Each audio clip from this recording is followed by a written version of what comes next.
siz niye dersinizi yazmışsınız axı, ha? Oxumursunuz, elə mi? Oxumursunuz, elə mi? Oxumursunuz, belə mənim nə vecimə? Mən beş adamın harasıdır ki? Bana giz suallar vermeyin. Qandın mən? Otur aşağı. Rus dilində bilirsənmi? Hay. Rus dilində. Niye bilmiyorum ben de bilmiyorum. Samleniya nə deməkdir? Kamni? Samleniya. Samni niye? Ha. Öyle söz yok. Ha? Öyle söz yok. Samleniya.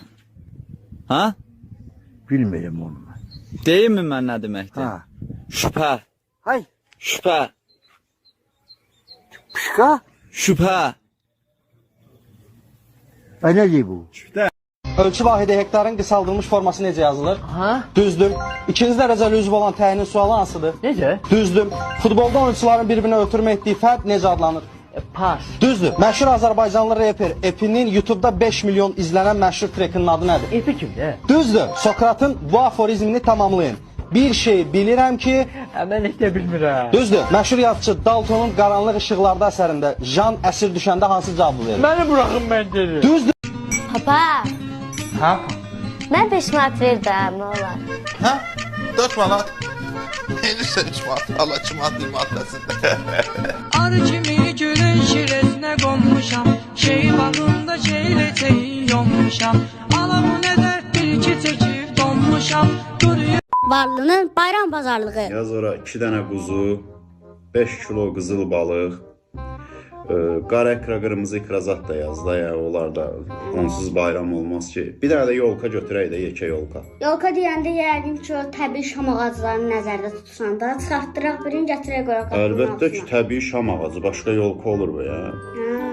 Kasıbın bayram pazarlığı. Yaz ora 1 kilo kartoşka, 1 kilo soğan, 1 kilo soğan nə edirsən? 1 kilo kartoşkaya yarım kilo soğan bəsdir də. düzdür, niyə rast qoydu? Bir dənə qabda şor yaz, belə qabda şor. Ay sağ ol. Mən bax, bəlkə kartoşkanı 2 kilo eləyək, adam çox olacaq, bir dənə qonaq çox O olacaq. düz deyirsən. Yaz, 2 kilo yaz kartoşkanı. Əmə bax, bir dənə də yolka götürək də. Neyinirsən yolkanı? Keçən il aldığımız yolka padvalda qalır, çıxardın, düzəldin, qoyun orada. Yaz ora mənə bax, şey də yazaq, qatıq da yazaq, balaca bankada bir dənə qatıq. Salam xanım, bu neçədir? Tamam, 5 manat. 2 dənə götürürəm. 55 manat. Necə 55 manat? Bir dəqiqə izah eləyərəm. Yəni biri 5 manatdır, düzdür? 1 5 manat, 2 5 manat. Neçə oldu? 55 manat. Yaxşı, onda bir dənə alalım. Ha, onda deməli çıxırıq bir dənəsinin qiymətini. Olur 50 manat. Onda almıram heç birini. Sağ olun. Ağa dışarı gedirsən deyə pulunu verir. Heç nə almırsansa, birinin də qiymətini çıxırıq, 45 manat ödəməlisən. Mən sizdən heç nə almıram. Mən niyə pul ödəməliyəm? Riyaziyyat belə deyir. Yaxşı, onda ikisini də alıram 55 manat. Hə, ikisini də alırsınız onda deməli biri 5, ikincisi də 5. Neçə oldu? 4555 manat. Ödəyin zəhmət olmasa. Videonu bəyənib kanala abunə olmağı unutmayın. Hədəfi görə bildinmi? Bəli, boss. Sağdakı şəxs oğlumdur. Onu gözün kimi qorumalısan.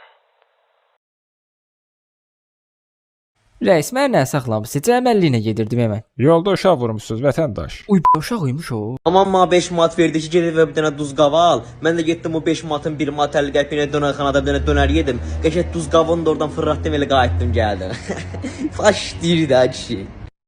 Salam. Salam. 1 ilə 1000 arasında bir dənə rəqəm deyə bilərsiniz? 5 olsun.